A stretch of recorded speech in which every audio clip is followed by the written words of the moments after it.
राम राम मित्रों, स्वागत है आपका। आज बात करते हैं कुंडली के 11वें भाव के बारे में। इसको एकादश भाव भी कहा जाता है। यह बहुत ही महत्वपूर्ण भाव माना जाता है क्योंकि यह जीवन में मिलने वाले लाभ, इच्छाओं की पूर्ति और नेटवर्क को दर्शाता है। इसे लाभ भाव भी कहा जाता है। 11वें भाव के मुख्य कार्य तत्व हैं जो व्यापार, किसी भी स्रोत से होने वाली कमाई, नौकरी हो या व्यापार हो, आपका किसी भी स्रोत से होने वाली कमाई है वो 11वें भाव से देखी जाएगी। नियमित आय के अलावा अतिरिक्त आय जैसे बोनस होता है, प्रॉफिट आदि, ये भी 11वें भाव से ही देखी जाती है। निवेश से अचानक होने वाले लाभ यह बताता है कि जीवन में पैसा किस प्रकार और कितना आएगा।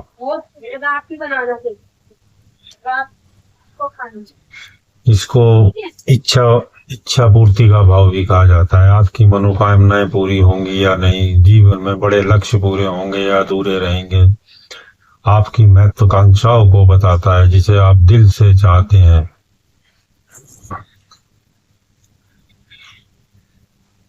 ये भाव मित्र और सामाजिक दायरा बताता है। आपका मित्र मंडली कितनी होगी, बड़े भाई बहन कितने होंगे, समाज से संपर्क आपका कैसा होगा, प्रभावशाली लोगों से जुड़ाव कितना होगा। यह बताता है कि आपका कैरियर किस प्रकार के लोग सपोर्ट करेंगे। यह बड़े भाई बहनों का भी होता है। बड़े भाई बहन का सुख, उनसे संबंध कैसे होंगे, उनसे मिलने वाला सहयोग या लाभ कैसा होगा, यह 11वां भाव बताता है। समाज में नाम से मिलने वाला फायदा, राजनीतिक लाभ, सरकारी संपर्क से लाभ 11वां भाव बताता है।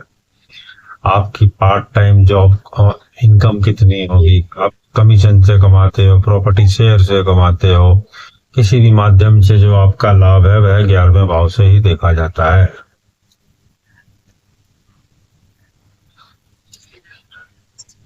ग्यारहवां भाव यह भी दिखाता है कि आपका मेहनत का अंतिम फल क्या मिलेगा, क्योंकि 10वां भाव कर्म है, 11वां भाव कर्म के लाभ का है।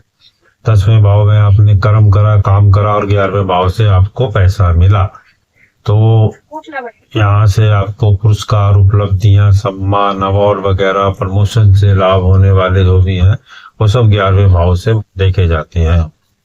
5वां भाव प्रेम भाव है, तो 11वां भाव बताता है प्रेम सफल होगा या नहीं, व्यापार से लाभ, नए अवसर, क्योंकि पंचम से सप्तम पड़ता है।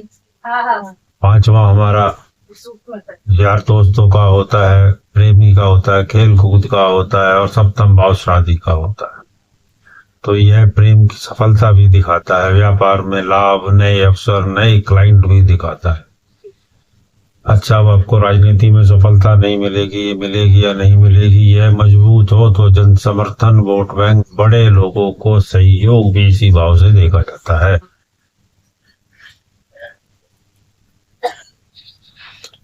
अब बायां कान हम जो देखते हैं, शरीर को देखते हैं, तो बायां कान हमारा 11वें भाव से ही देखा जाता है। पिंडली काफ होता है, इसको हम काफ बोलते हैं, पिंडली, ये भी 11वें भाव से देखा जाता है। अच्छा, आध्यात्मिक संकेत क्या होते हैं, यह भाव बताता है कि आपकी इच्छाएं भौतिक हैं या आध्यात्मिक है। 11वां भाव मजबूत हो तो आय से आय के कई स्रोत हो सकते हैं, अच्छे मित्र हो सकते हैं, बड़े भाइयों से लाभ हो सकता है, लक्ष्य पूरे होते हैं, समाज में प्रभाव होता है। 11वां भाव मजबूत हो तो, और 11वां भाव कमजोर हो तो आय रुक रुक कर आती है, मित्र धोखा दे सकते हैं, इच्छाएं अधूरी रहती हैं, बड़े भाई से दूरी हो सकती है। तो 11वें भाव का मजबूत होना बहुत जरूरी है। कल फिर मिलेंगे किसी नए भाव के साथ, तब तक के लिए आज्ञा दीजिए। नमस्कार, कमेंट कीजिए, लाइक कीजिए। जय श्री राम।